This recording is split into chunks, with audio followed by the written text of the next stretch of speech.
Well, hello everybody, welcome back. Guess what? I have my microphone on today. Bing!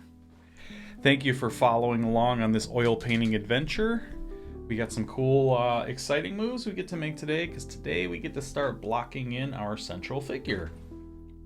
I call her Ballerina. Works for me. Whatever you want to call her works for you. I am going to turn off my armature lines for right now. And we're going to loosely block some stuff in now. Ooh, I should ditch this hat because it is getting in the way of the camera already. Today,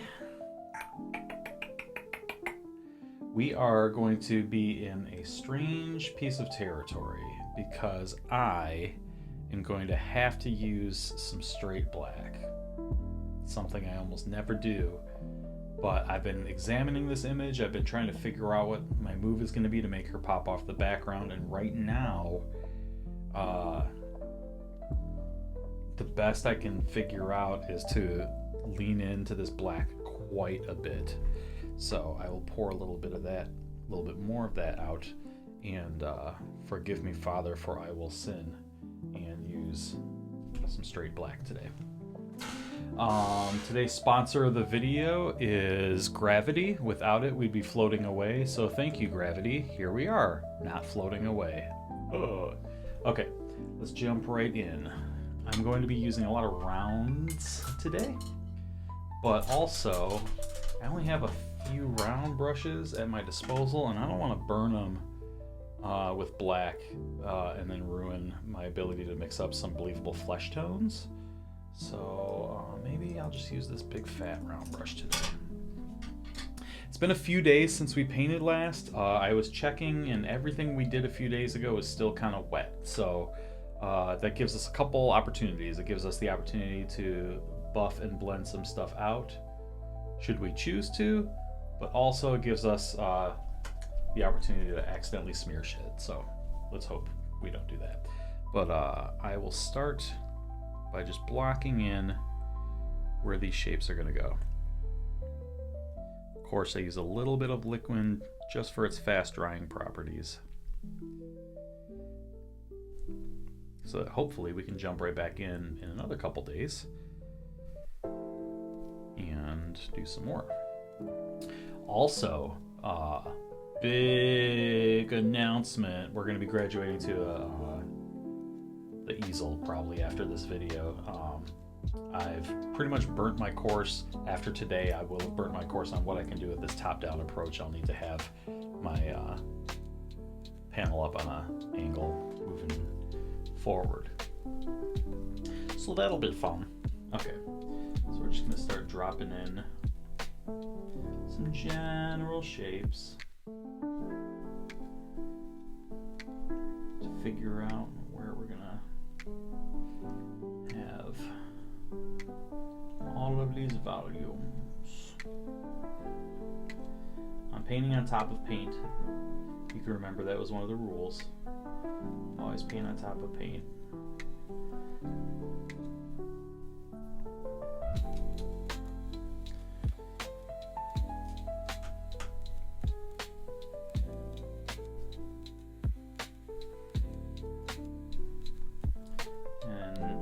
Really, what's funny about this reference is that the black that's in this, in her pants and sports bra, are really like no detail.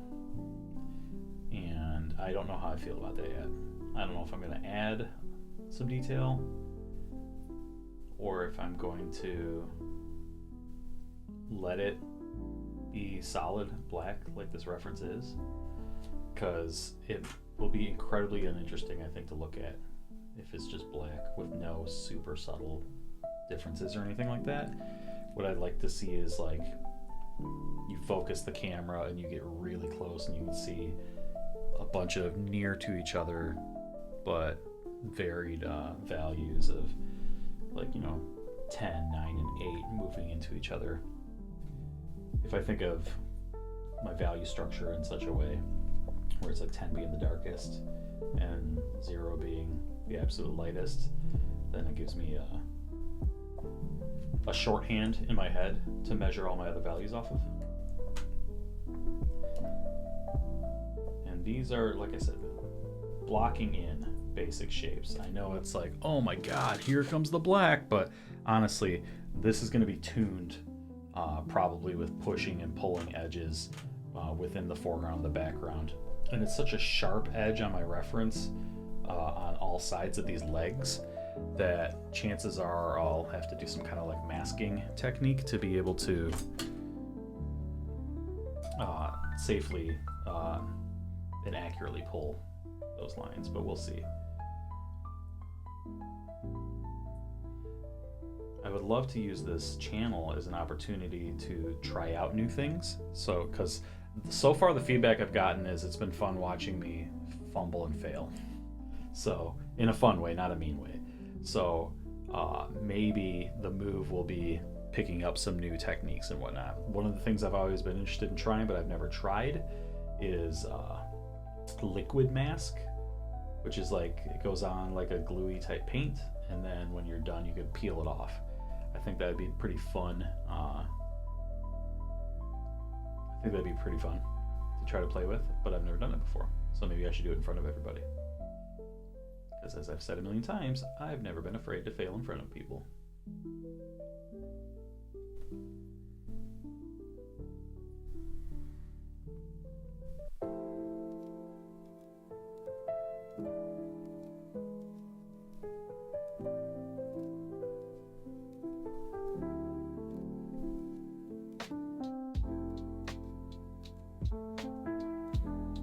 It's gonna be really fun blocking in the flesh tones on this, because either way we do this, however this goes down, the believability is going to come in the features of the figure. That's just how it always goes.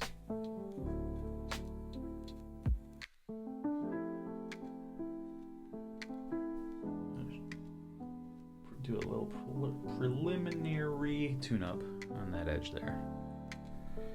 Alright, so we got some pants indicated. What a sentence. Okay, so now we got to come up and start. So you can see what I'm doing with this. I don't have what's called a maul stick, which is like a long, because I'm not working on an easel right now, so I haven't thought to build one. But it's a long dowel rod with a ball of just like old t-shirt wrapped in like a little piece of normally like fake leather, and then with twine on it, so it's almost like a soft little club. And then you can rest that on the top of your easel and hold the stick off. Let's see if I can do this angle so you can see.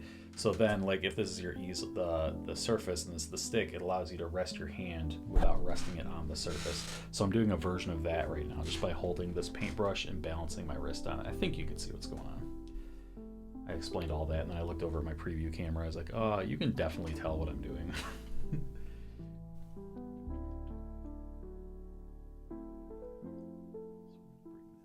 Here.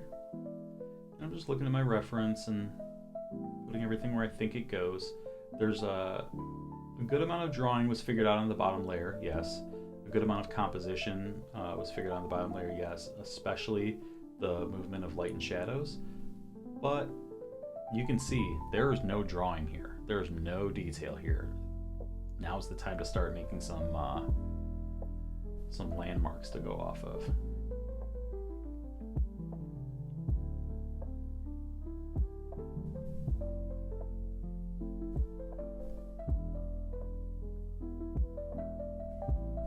Everything I do, though, it always starts with blocking, even tattooing. And if I'm working on an area, I'll just kind of suggest what's going to go on a spot by using some basic shapes. Tattooing is so much different than oil painting, but there are some crossovers. But I'll just establish an area with like a light pass, or I'll establish like my darkest dark in a certain area so that I can then balance all the rest of my values off of that. Yeah, that's pretty common for me doing tattooing. So I think I got it from oil painting, but it's always so hard to say. Okay, I'm already seeing that there's a little bit of blue in like the front like edge of the boob here, but I just dropped this black down there and I don't really want to tune that color yet, but I do see that same effect is happening around in the hair. So I'm going to mix a little bit of this French ultramarine blue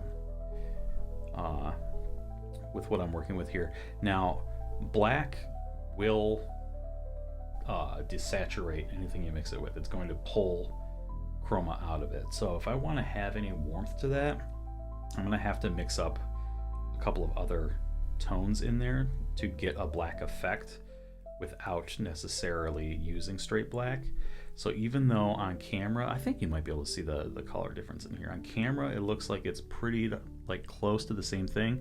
This is actually red, brown, blue, and a little bit of black mixed up so that I have the secret sauce, which is kind of black, if you will. And I will, and I'm not afraid to.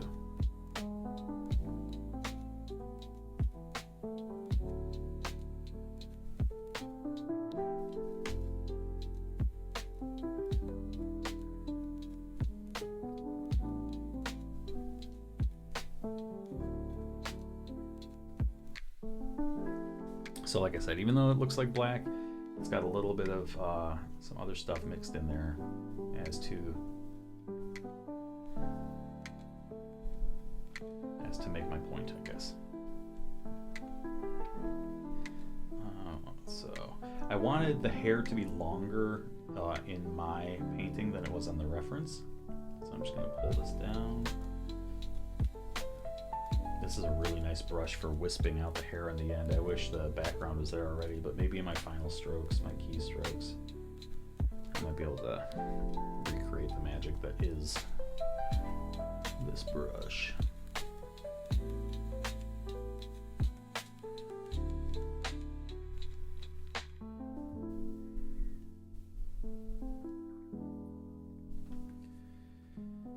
Alright, so that's my darkest darks, my blacks. Let's mix up a flesh tone and start plopping in those. The flesh tone, it's a relatively easy recipe, but it's been years since I've done this. So let's see if I remember how to apply the recipe. What I'm going to do is I'm going to mix some white. And by white, I mean I got a warm white and titanium white here. I'm going to grab a little bit of alizarin crimson. I'm going to grab some yellow.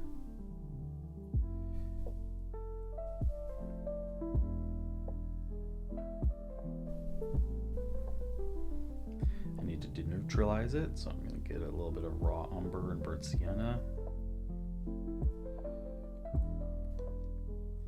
Also, I do want to say that this is best to do with like palette knives, like these dudes. But I just jumped in with my paintbrush because I don't know if I care so much. And also, if I mix this with my paintbrush instead of my palette knife, this brush is going to get loaded with pigment. So when I start to drop it, it'll go on quick, and I can make minor adjustments in the brush bristles, if you will. Okay, so this is nowhere near as warm or orangey or yellowy as in my reference. So let me pull a little bit more alizarin crimson and ochre in. See if I can get closer, a little bit closer, not all the way there.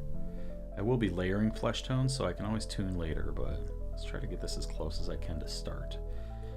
And also my pile's getting a little wide, so bear with me for just a moment. I'm going to use my palette knife and clean up a little bit.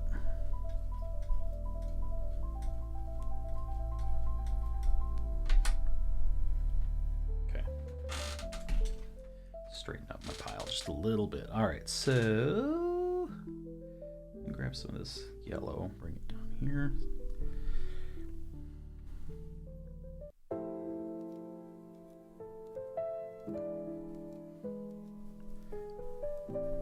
And I'm just pulling off of this original color I had so I could see the difference and make sure I'm moving in the right direction here.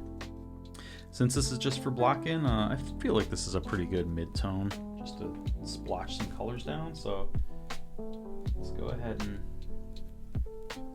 start splotching. Commence to the splotching. Begin.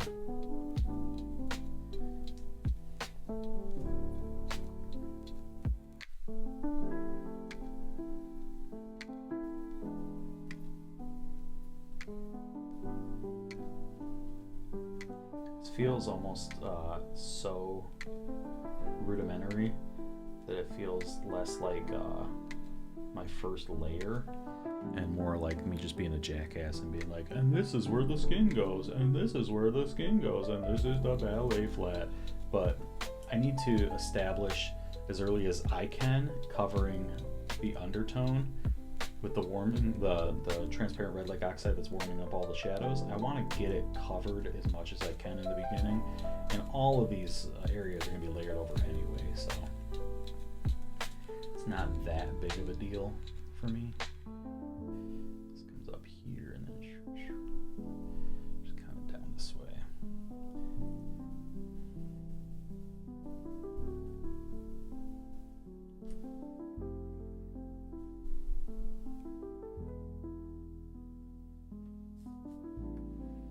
Alright, let me grab my makeshift maul stick. M-A-U-L, like Darth.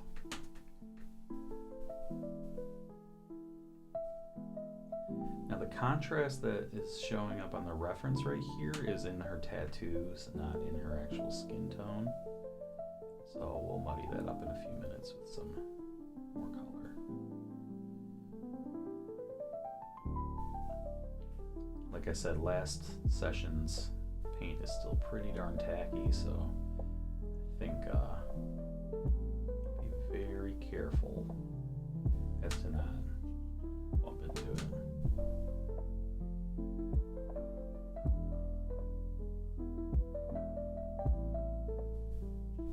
Now my brush is picking up a little bit of that black, so it's going to neutralize my flesh tone. Again, as stated a million times, that's okay. We're going to be doing this in layers. This is indirect painting methods, which means instead of each brush stroke being the last brush stroke, there's lots of layers that go on top of it to build up the illusion of what you're going for.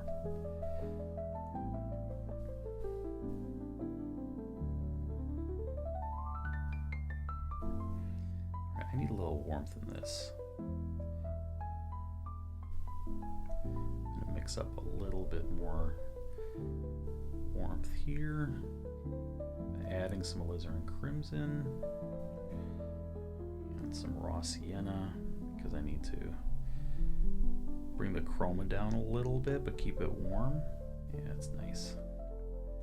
Oh, that's real nice. Okay, the reason I mix that up instead is because I have to block in the shadow side of the sphere that makes the shoulder, and I just really don't want to deal with layering all of that, because like this can be layered, this can be layered, this can be layered. These are some complex shapes to make the layers in the image stand off from each other, from the armpit area, the side boob, the under shoulder, the arm up to the elbow, the face, the other arm behind it. There's some more complicated work going on here,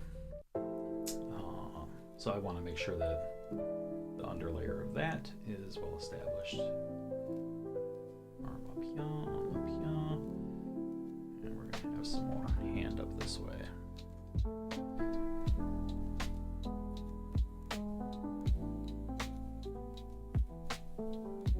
It's been fun narrating what I'm doing as I'm doing it, because you realize like, oh shit, like there's stuff that's been deep in my head that I haven't thought of or put language to in a long time. You know, something that I've learned from a teacher somewhere or a book, and then when you say it out loud, you're like, oh yeah, I forgot about that. That is what I've been doing this whole time.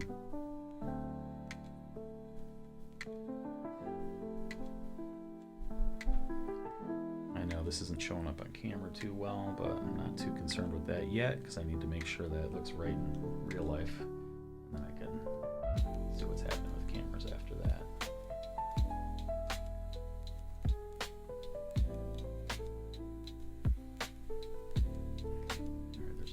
Of a hand behind a hand, Now I'm going to mix off of my flesh tone in this direction and pull some white. I gotta shift a little bit so you can see. You got that? Okay, I'm going to mix off in this direction a little bit so I can get some, with some white so I can get a lighter tone. So we can see the edge of this palm moving backwards into space. And then this will help me also identify the tips of the fingers. Any art teacher watching right now hates that I'm using terms for these things that aren't just sphere, cylinder, cone. And I don't blame them. That's how I think of it in my head. Because if I think of like hand, then I'm just going to go straight to drawing a hand the way I know how to draw a hand and not using my eye looking at the photograph and being like, oh yes, this is what's in the photograph. Because remember, what we're doing is translating a picture. We have a photograph and we need to make it work for a painting. Later on, we're going to have all sorts of cool advanced hyperrealism and Trump toil effects. But right now, the most important thing to do is to make a painting, right? And I would say, I'm of the opinion that if you started by just trying to copy one for one the perfect reproduction of the photo, it's going to be not only an uninspiring final piece because it'll look too much like a photo, but there is a valley in between photograph and painting that needs to be crossed carefully. And if you cross it the right way, you're going to have a believable object in the end that speaks to people that you can connect with emotionally on this deeper subconscious level. But if it's just a photograph, I promise you're going to look at that and be like, is it a photograph? And they'll be like, no, it's an oil painting. And then they'll go, oh, and then try to get up close. And then it's just a parlor trick at that point. It's not like speaking to anything. It's not warming anybody's soul. It's just like, I don't know, man. It's something that you could do on the street corner just by holding a picture and a painting, and people be like, cool, and then throw a nickel in your hat. But that's not moving people, you know? And then if I took myself out of it for a second, or like my obsession with, what other people might think, the act of creating is like this sacred, beautiful thing. And I don't think that putting 100% of your decision-making process in the hands of the photo is really going to make you happy or change your life at all. To the contrary, I think it's going to kind of make you feel a little bit more like a machine, you know?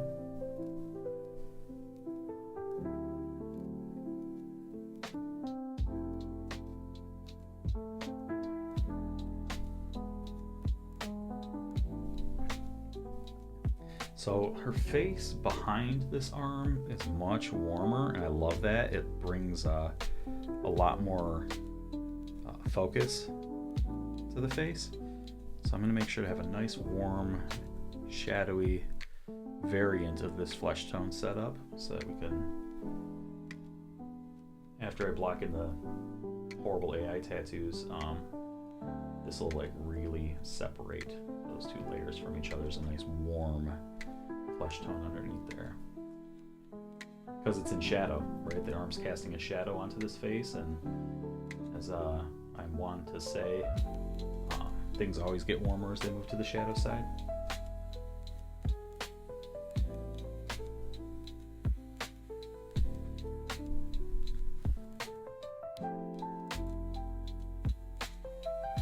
Need a little bit more yellow. It's not really time for this effect, but where the skin stretches across the skull, it gets a little bit more yellow in hue. So I'm just gonna drop a couple more bits of yellow in there, just to block in this triangle of light that's hitting the face. Triangle of light that's hitting the face. There's more voices I'm not supposed to do. And I said that in a previous video, and I want to clear up. I don't mind it. I like being nicer. I like looking out for other people and considering the feelings of other groups. And if you don't, alright, that's fine. We're watching.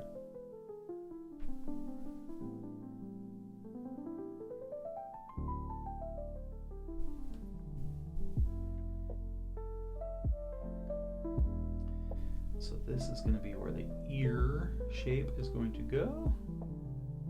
That's catching more light because it's popping off of the side of the face. So I'll let that receive some more light. Later on I'll do some microscopic like warmthing effects, because as the light passes through the skin, it's going to warm the features.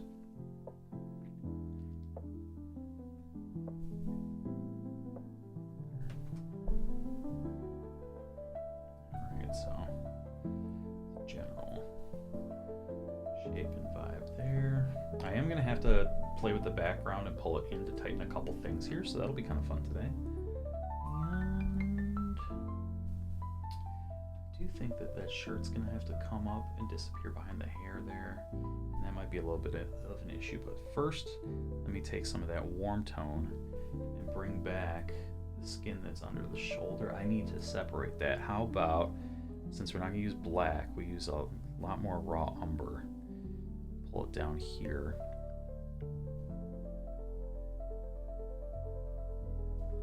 Then I just pull a little line. There we go. Set that up for right now. Give her some more tattoos in a minute.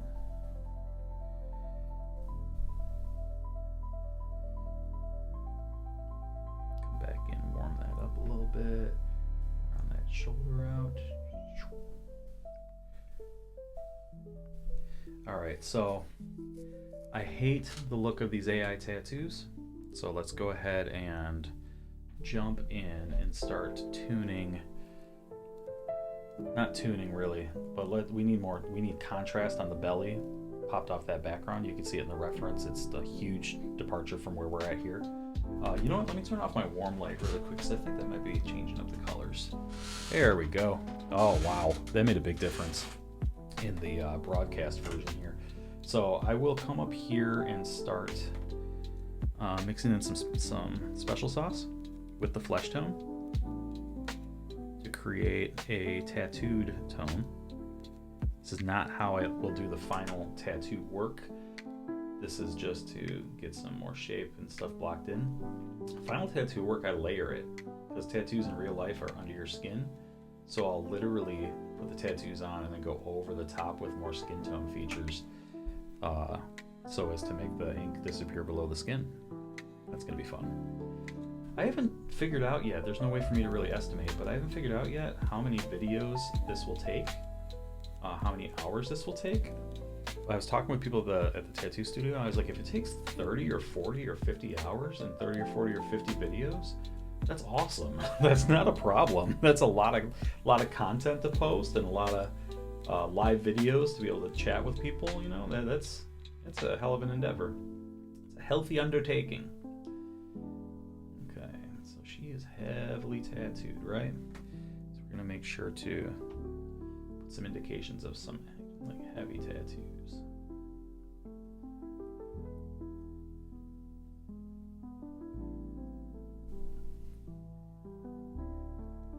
Special sauce,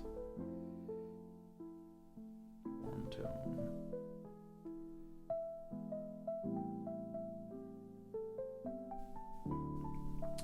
I pulled an edge here. I don't know if my hand was blocking it, but I pulled an edge there first, just so I have a guide as to how far or how much of this face is going to be obstructed with this tattooed arm.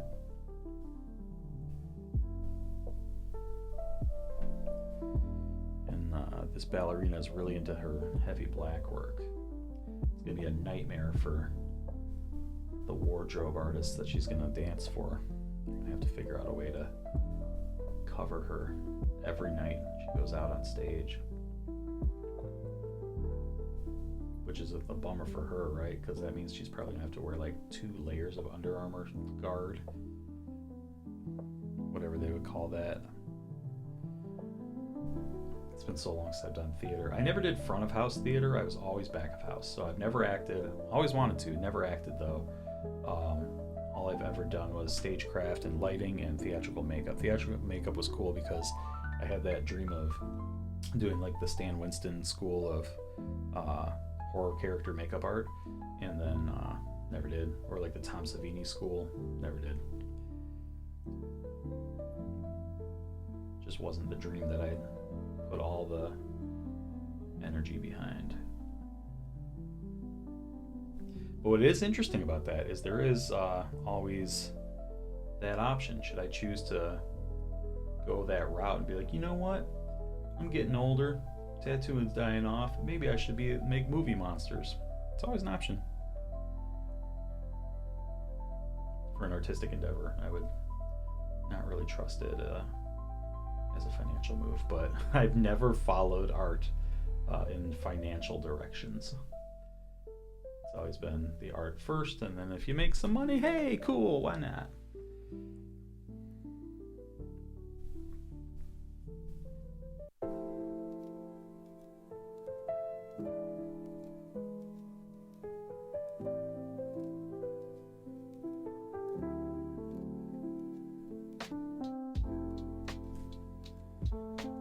We've been going for less than a half an hour here, and I'm already loving the direction this is going.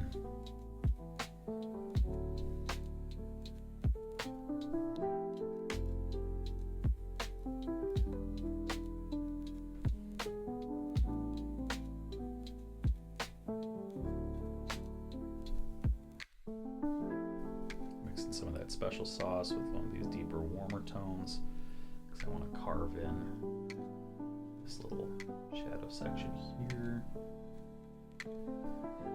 Because remember, this is an arm obstructing a face. So there's going to be a lot of creases, a lot of tight little areas.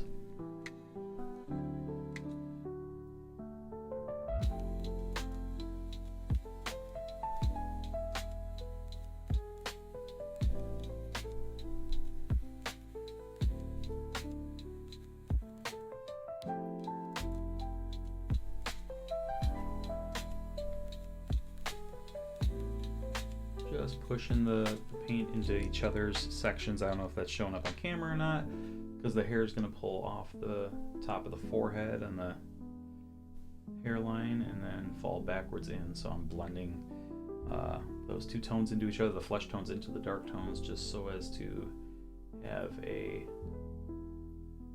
guide of where the hair is going to connect to the head.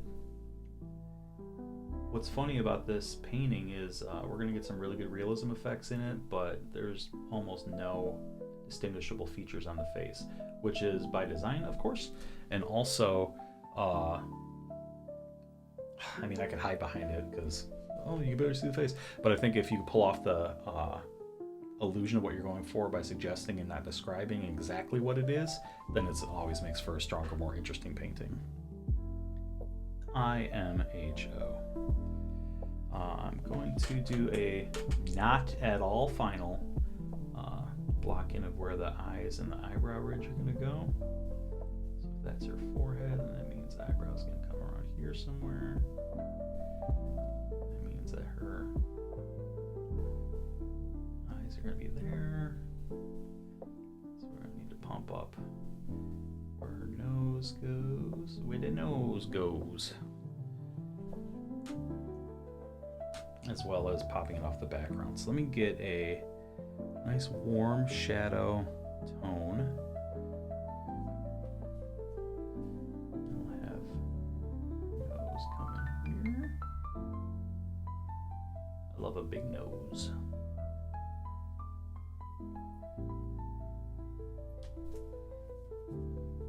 Nice. I actually like that shadow color more than what I had before, so let me plop a little bit of that in here too. Shaping out where the cheek would be, rolling off into the shadow side of the face. I'm just blending with the tip of this round. This is why rounds are so much nicer for this detail work than those flats or filbert brushes ever would be. And the top of the ear is going to line up with the top of the like the brow ridge. And if her brow ridge is like right here, then her ear's going to start more here, but that's where it's going to top off and it's going to come down here. So let me use some pigment and reshape that. So I'll drop ear lower down here.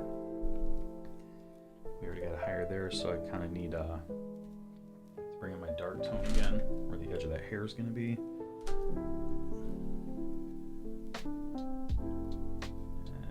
There we go. Yeah, a little bit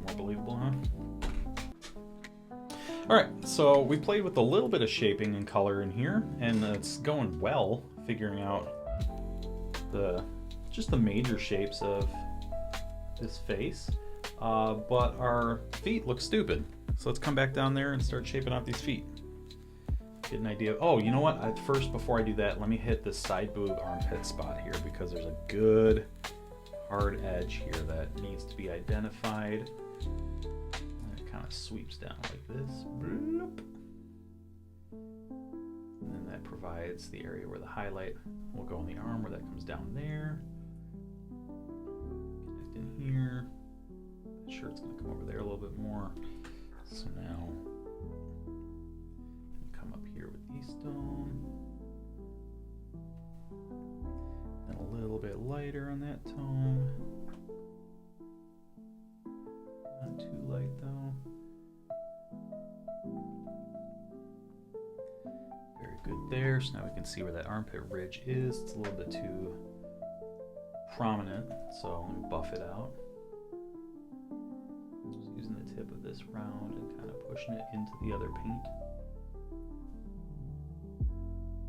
And then also, I get to bring in a nice highlight edge where the arm comes down in here.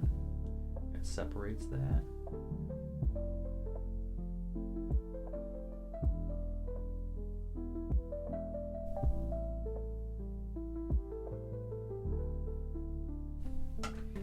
Yeah, that sort of worked.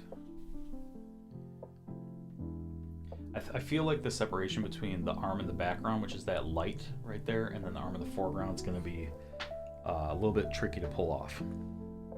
So that makes me excited.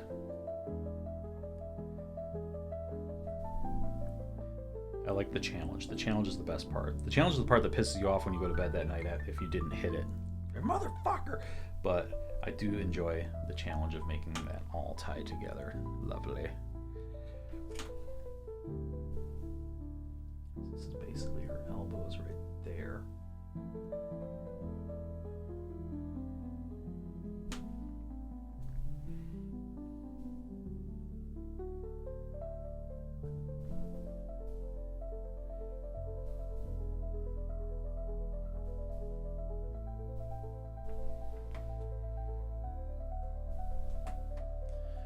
All right, okay. So now that we figured out that little armpit area that I was talking about, let's come back down and start working on these feet. I have a lot of awesome little micro hue changes laid out here to play with, so let's start with something like a warm shadowy shape, and we'll go from there. Identify the ankle bone.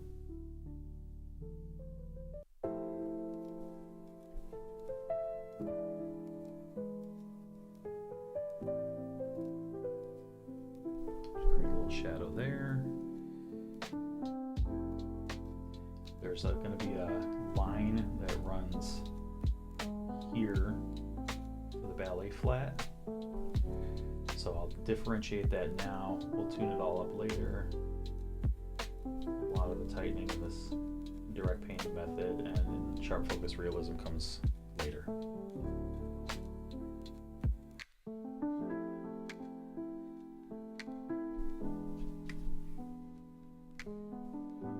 My friend Nick is the reason I got into sharp focus oil realism. I had always loved realism art, and I always tried to make things as believable as possible no matter what I was working in. However, my friend Nick published a book called Sharp Focus Realism in Oil by Nick Baxter. I think it's out of print right now, but there might still be a digital version available, which has some supplemental materials. I remember buying both. But I got the digital version years after the hardcover. And I loved it so much. You know, the information was great and helpful, and it was a tattooer showing painting techniques. And I was a painter that wanted to learn tattooing techniques, so it was the opposite book that I needed, but they were the exact same thing, if that makes sense. You know, like the principles of the art. A good amount of what you need to learn is how to put the pigment on the canvas properly, And that's probably where I'm going to get most of the hate in the comments on this, is me not doing that part properly. But the majority of it is rules within the universe of that painting, is composition, is contrast, focus, and Nick's book really showed how to get all those things dialed in the right way.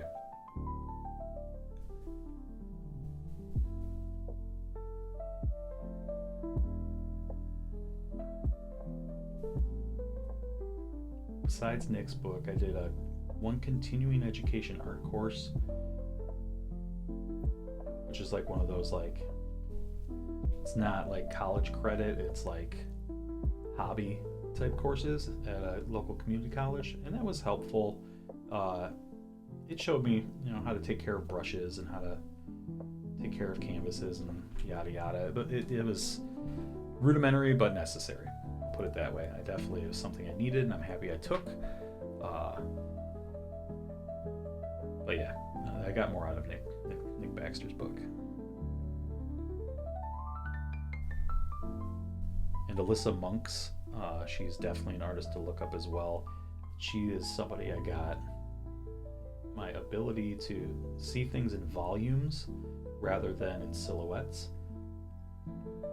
And that was really helpful in creating 3D features. But when I met her, she was delightfully pretentious. And I say that in the way that artists who need to defend their art are pretentious, but not in like a rude manner when speaking as a teacher with other artists. But she's delightfully pretentious, and turned out her proficiency, because she paints at such a large scale, is so much more in abstract work than hyperrealism. And I think you have to ask her this yourself, or if I ever encounter her in person again, I'll ask. But I think she does not like being compared to or lumped in with hyperrealist painters. I think it's the antithesis of what she's trying to do with the paint. She just happens to get realistic effects in what she does. So how's that for a conundrum? I'm so happy to be doing this particular reference, this particular ballerina. I've been wanting for years to make more accessible art, because normally everything I draw, it's either terrifying, Lovecraftian, monster, disgusting thing themed, or it's just a self-portrait, and nobody really wants to connect with my self-portrait except for me. And I don't really feel the need to do that process anymore, or to use art for that purpose anymore, so I don't even want to do a self-portrait anymore. I'm over it.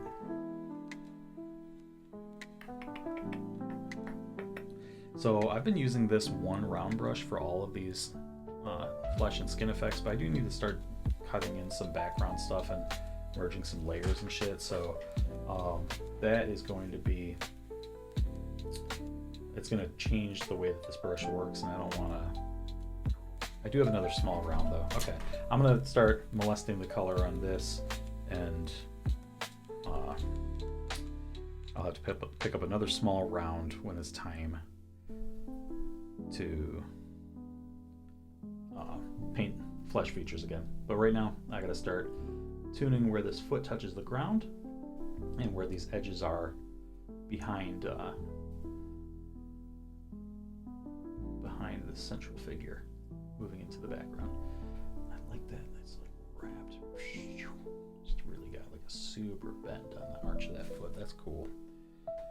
Okay, so now's the time where I gotta mix up some ground tones and then merge or lightly connect my foreground and background. Make a little tiny neutral pile here of ground so I can frame out shapes here. I really wish I had a big painter, house painting brush, and I could just obliterate all of this, but the underground layer is mostly dry now, so it wouldn't really do me much good to try to obliterate this entire feature, but I want her to be sharp focused, so that's fine. If you need more explanation or guidance on what I mean by any of these things, just hit me up. I'm very easy to get a hold of. If mention something in the comments. I will 100% see it.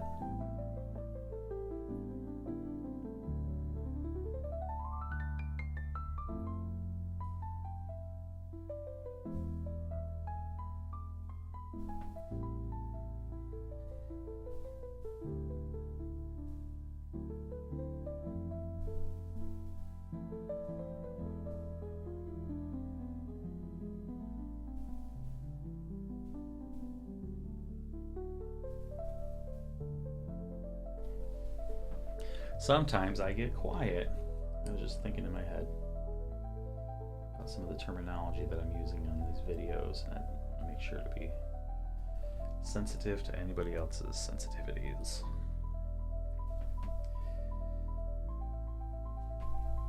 Carve this in here. Oh, nice.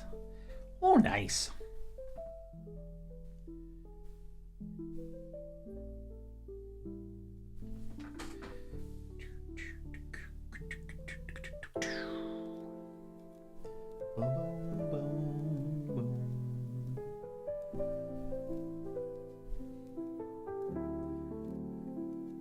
These background audio loops are going to haunt your dreams. Or maybe they'll help you sleep better. Who's to say?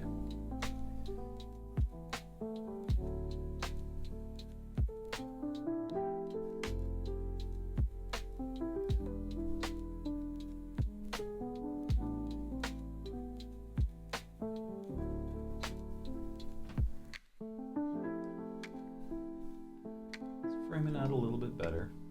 Not 100% there yet. That's okay. I don't have any intention of being 100% there yet. What I'm doing is I'm just modding in some texture around the foot so that when I do the texture later all throughout here, I don't have to get too close to this edge, because I'm getting a little sharp and I'm getting a little happy of the shape, and I don't want to lose it later when I come in to try to start blending foreground and background elements together. So I'm just going to leave it at that, a little bit around there, and then I'm going to come over here a little bit around there. So start shaping out this foot now. It's a little bit darker. Oh, I'm going to start carving out this foot here.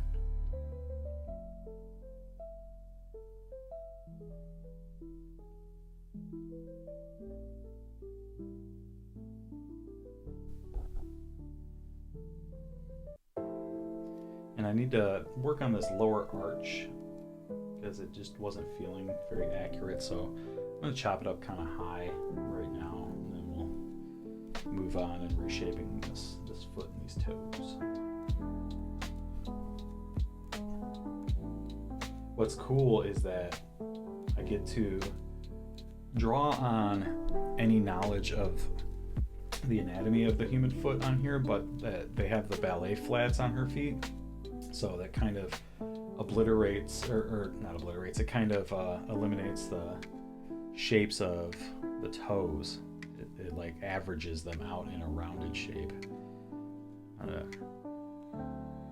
Again, I want this to be difficult, not easy. So perhaps I'll be able to find a way to make it tricky, you know, maybe make it look as though the features of the toe can be seen through the translucency of the ballerina flat. That's definitely the type of shit that I like to do in painting. Keeping it hard, keeping it difficult for myself. This has like a big swoop this way, and that's not really how the foot goes. The foot goes more that way, so I'm going to go back and forth really quick with some flesh tone as best I can here without ruining it, and background tone to try to create the right shape of the foot there. That's pretty good. Remember, this is the base layer of our feature figure, so none of this is final. It's just getting it all figured out. Figuring out what goes where. I'm gonna put a little bit of warmth on the top edge here because it's turning over into its shadow shape, right? The shadows would be on the other side, so where it's wrapping around, I want to make sure to have a little bit of warmth shown there.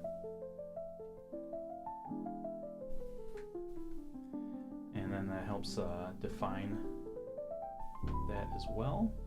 I found in my last video that the perspective line goes to here. This is our dead center for our perspective. So I need to make sure that this part of the broken patched ground, I think I might put a sewer here, to be honest. That's pretty rad. Maybe not, that's whatever. Anyway, I need to make sure that cuts through here, so I'm gonna need this to come up a little bit that way and then chunk that off. What I was gonna say is I could put a sewer there, but then I thought immediately at the speed of thought, I was like, no, it's too accessible. You don't want to add features that are too symmetrical to be like, see, I'm a painter, I can paint, right? Like, that's gonna do the opposite of help you out. You don't want cheese.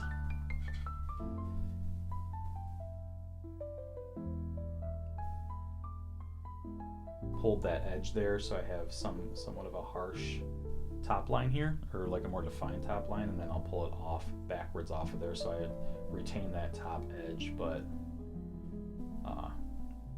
don't lose it with other brush strokes.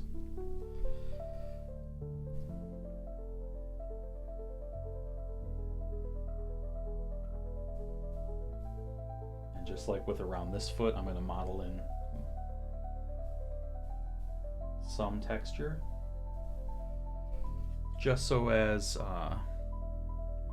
to imply that she's standing on some type of ground and to make the feet make more sense harmoniously. Sorry, I'm stumbling over my words again.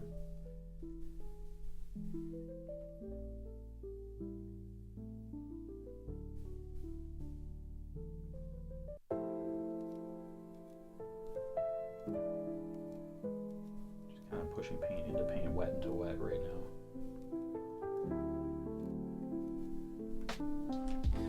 So that defines those feet a little bit better.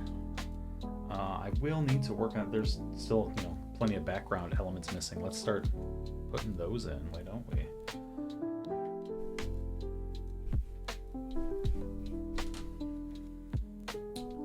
So for this section here, underneath the shoulder and the hair, there is in my reference similar tones to what's going on in the flesh tones.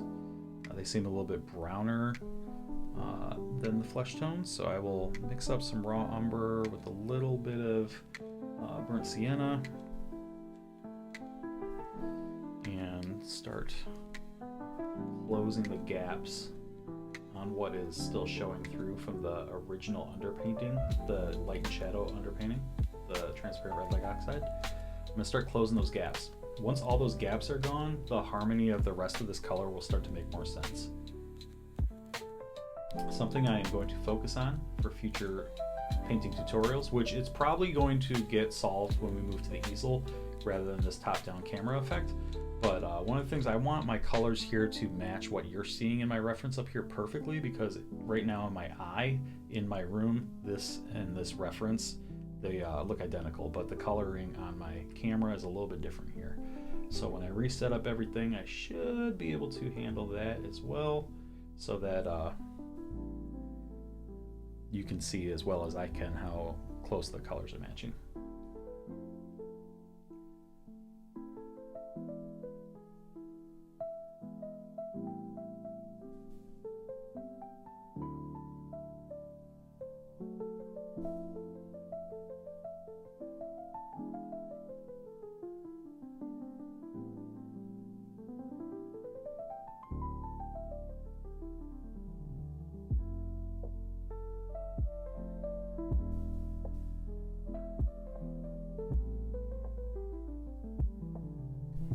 Just looking at my reference and blocking some shapes, you can see it, the stuff that's underneath her back. Still some blurred out of focus city stuff going on back there. And it's really cool that there's gonna be some blue in there and then a little bit in here, but that's basically it for your cool colors.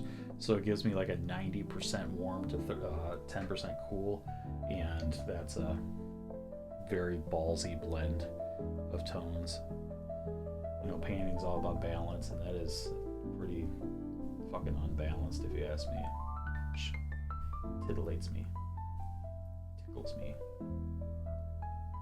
To be like, ooh, breaking rules. I love it.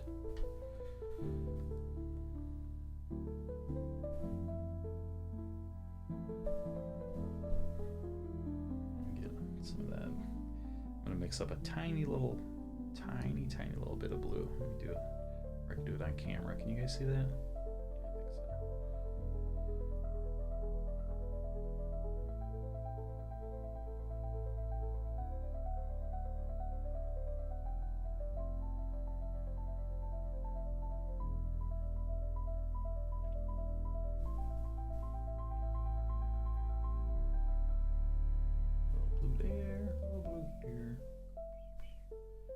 Look at that. That tiny drop of, man, I wish you guys could see this the way I'm seeing it in this color right now.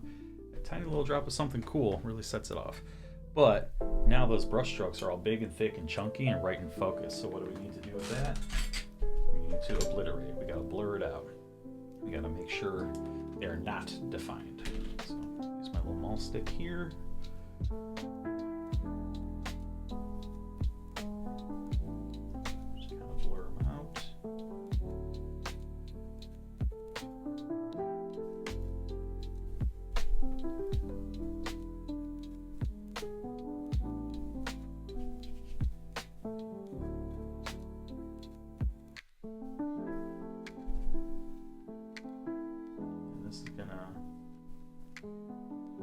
Set it up so that when we fine tune later, we have all the undertones that we could possibly want right there. That little bit of cool is really setting off the warmth in the foreground. There's some more, I'm starting to see there's a little bit back here, blurred out in space.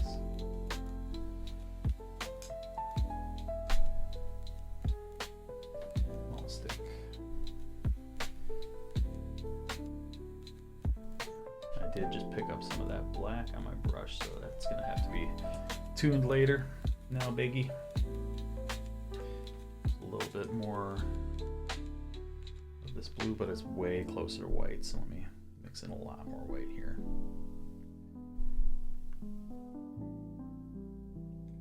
A little bit of blue up here. Almost like chromatic aberration.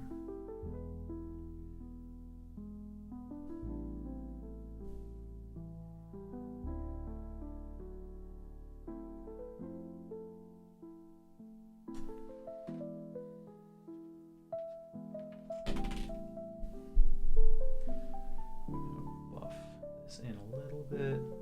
Background's still tacky, but it's starting to set up, so I don't really think I'll be able to blend perfectly into what's there, but at least I get a little something, something. You know what I mean?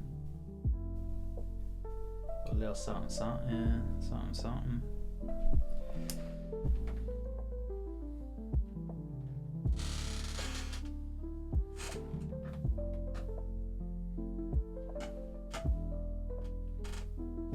Brush with blue on it. Let me just get a couple little bits of texture back here. As we remember, there was like some bluish whites throughout here too.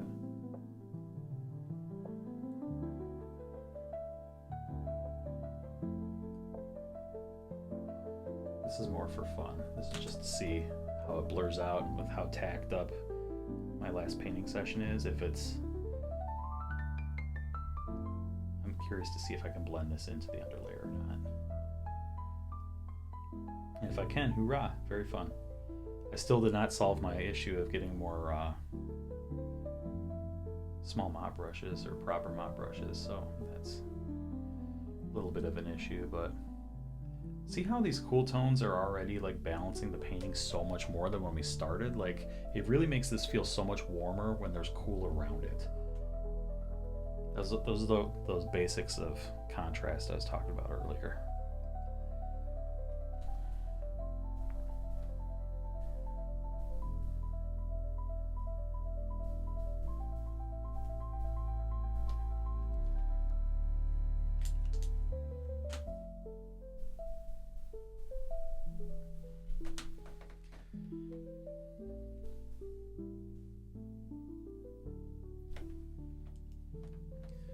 So we're definitely nowhere near done, but We're further than when we started, that's for sure. I'm gonna use this mop brush. I don't think it's really that great, but that's not really gonna help me fluff anything there. Not too much here either. Oh, it's softened up a little bit. That's okay. We got many more layers to go on this.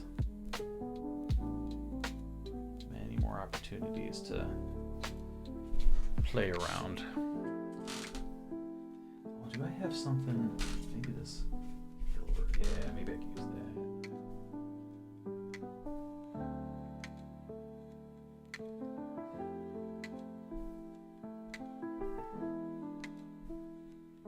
I'm thinking about checking Facebook Marketplace for like somebody who used to paint but gave it up, and see if I could find like 300 brushes or something like that for 20 bucks. That would be an ideal situation.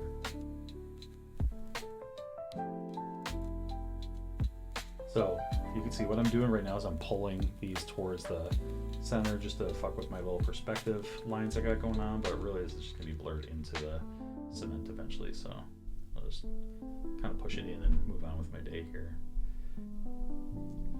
I'm physically literally pushing this layer into the underlayer, and then also the brush is picking up a little bit of it, so it gives it some blending tone. So yeah, that's pretty rad. Nice little effect. Let me see if it's gonna take over here too.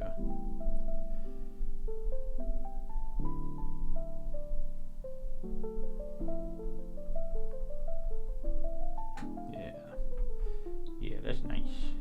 It's real nice.